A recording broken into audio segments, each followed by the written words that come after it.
Connect ചെയ്ത് നോക്കി. ഇപ്പം ബബ്ബ അതിൻ്റെ ട്രെയിലർ വന്ന് ഇതാവുന്നു, എനിക്കറിയാം റെസ്ട്രിക്ഷൻസ് ഉണ്ട്, പറയാൻ പാടില്ല എന്നൊക്കെ ഞാൻ കേട്ടു ഇൻസൈഡ് ആയിട്ട്. പക്ഷേ ലാലേട്ടൻ ഉൾപ്പെടെ ഭയങ്കര, നിങ്ങൾ ശ്രദ്ധിച്ചിട്ടുണ്ടോ എന്ന് എനിക്കറിയത്തില്ല, അദ്ദേഹം കഴിഞ്ഞ 2 അഭിമുഖങ്ങളിലും വേറെ ചാനലിലൊക്കെ പോയിട്ട് പുള്ളി ഭയങ്കര എക്സൈറ്റഡ് ആയിട്ടാണ് ഈ സിനിമയെ പറ്റി സംസാരിക്കുന്നത്. ഞാനങ്ങനെ ലാലേട്ടൻ ഒരു സിനിമയെ പറ്റി ഇങ്ങനെ എക്സൈറ്റഡ് ആയിട്ട് സംസാരിക്കുന്നത് കുറേ നാളായി കേട്ടിട്ട്.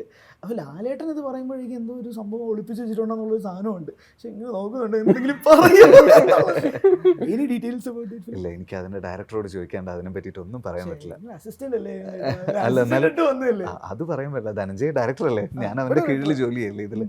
അപ്പോൾ അവനോട് ചോദിച്ചിട്ട് എനിക്ക് എന്തെങ്കിലും പറയാൻ പറ്റുമല്ലോ. അല്ലല്ല, എന്റെ പടത്തിനെ പറ്റി ചോദിച്ചാൽ ഞാൻ പറയാം. അത് ഒരു പാട്ട് കഴിഞ്ഞ കാര്യമല്ല, ആ സിനിമ പാട്ട് കഴിഞ്ഞ കാര്യം അറിയാം, അല്ല അത് നന്നായിട്ട് വരണം നമുക്ക് എല്ലാവർക്കും ഭയങ്കര ആഗ്രഹമുണ്ട്. അല്ല അത് എപ്പോഴും റിലീസ്, ദീപാവലി റിലീസ് എന്തെങ്കിലും അവര് പ്ലാൻ ചെയ്തുകൊണ്ടിരിക്കുകയാണ്. എപ്പോഴത്തേക്കാന്ന് എനിക്ക് അറിയില്ല. ഓക്കെ. ഇപ്പം ഈ പടത്തിന് ഇപ്പം നിങ്ങളുടെ കരങ്ങൾ അല്ലാതെ ഉണ്ടായ ഒരു സപ്പോർട്ടിങ് കരങ്ങൾ ആരൊക്കെയായിരിക്കും? ഇപ്പം നിങ്ങൾ തന്നെ നിങ്ങളുടെ ടീമായിട്ട് വരുന്നു, നിങ്ങൾ പ്രൊഡ്യൂസ് ചെയ്യുന്നു എന്നതല്ലാണ്ട് നിങ്ങളുടെ അതേ ടീമാണ്. ഇപ്പം രഞ്ജൻ ചേട്ടനായിരിക്കും മിക്കവാറും എഡിറ്ററും. അപ്പോൾ നിങ്ങൾ തമ്മിൽ ഒരു റാപ്പും ഉണ്ടാവും. ഷാനും കെയും അതുപോലെ തന്നെ ജോമോനും ഉണ്ട്. നിങ്ങളുടെ സെയിം ടീം റാപ്പോ ക്രൂ. പക്ഷേ ജോ ആയിട്ട് ഞാനിപ്പോൾ ജേക്കബിന്റെ സ്വർഗരാജ്യം കഴിഞ്ഞിട്ട് ഇപ്പോഴാണല്ലേ ഷാനും ജോ ആയിട്ട് ഞാൻ പിന്നെ വർക്ക് ചെയ്യുന്ന ഇതില്ല. പക്ഷെ നമുക്ക് ആ ഒരു ഗ്യാപ്പ് ഫീൽ ചെയ്യുന്നില്ല കേട്ടോ. നിങ്ങൾ എപ്പോഴും ഒരുമിച്ചുള്ളതുകൊണ്ടോ അങ്ങനെയുള്ള. പക്ഷെ ഞാനും ജേക്കബ് എപ്പോഴായിരുന്നു 2016 9 വർഷമായി ഞാനും ഷാനും ഡയറക്ട് ചെയ്ത പടത്തിൽ നമ്മൾ ഒരുമിച്ച് വർക്ക് ചെയ്തു. അതേപോലെ തന്നെയാണ് ജോ ആയിട്ട് കഴിഞ്ഞ പടത്തിൽ ആക്ട് ചെയ്തു വർഷങ്ങൾക്ക് ശേഷം. ഞങ്ങൾ ഏതെങ്കിലും രീതിയിൽ ഒരുമിച്ച്. ഇപ്പൊ ഹൃദയം അവന്റെ വീട്ടിൽ നമ്മൾ ഷൂട്ട് ചെയ്തിട്ടുണ്ട്. ഷാന്റെ വീട്ടില് അല്ലല്ല, കല്യാണിയുടെ വീടായിട്ട് കാണിച്ച ഷാന്റെ വീട്. അപ്പോൾ വർഷങ്ങൾക്ക് ശേഷത്തിൽ അവനെ അഭിനയിച്ചിട്ടുണ്ട്. നമ്മൾ ഒരുമിച്ച് സ്റ്റേജ് ചെയ്യുന്നുണ്ട്, അതൊക്കെ നടക്കുന്നുണ്ട്. അപ്പോൾ പക്ഷേ പടത്തിൽ ഒരുമിച്ച് ചെയ്തിട്ട് 9 വർഷമായി. ഹെൽപ്പിംഗ് ഹാൻഡ്സ് പോലെയാണോ ചോദിച്ചത്?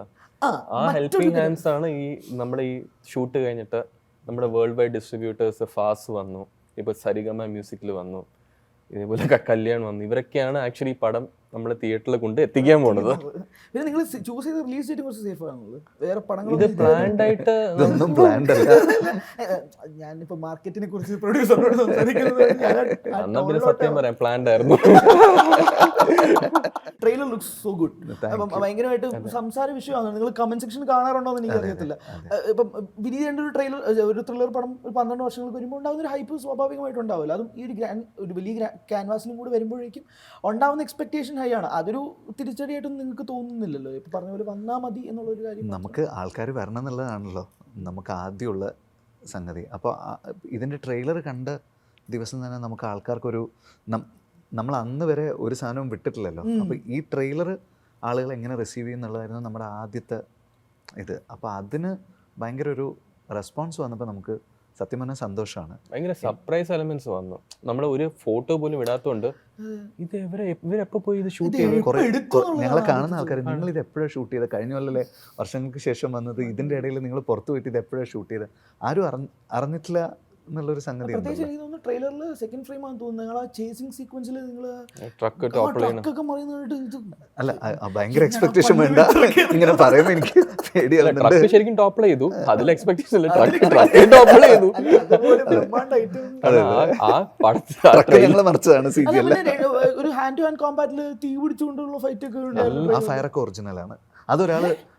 അതൊരാൾ എഴുതിയിട്ടുണ്ടായിരുന്നു, അതിന്റെ സി ജി നന്നായിട്ടുണ്ടെന്ന്. അപ്പൊ ഞങ്ങൾ നെഞ്ചത്ത് കൈവച്ചിട്ട് ഒരുത്തൻ തീ പിടിച്ച് അഭിനയിച്ചു. ആക്ച്വൽ ഫയർ അത്.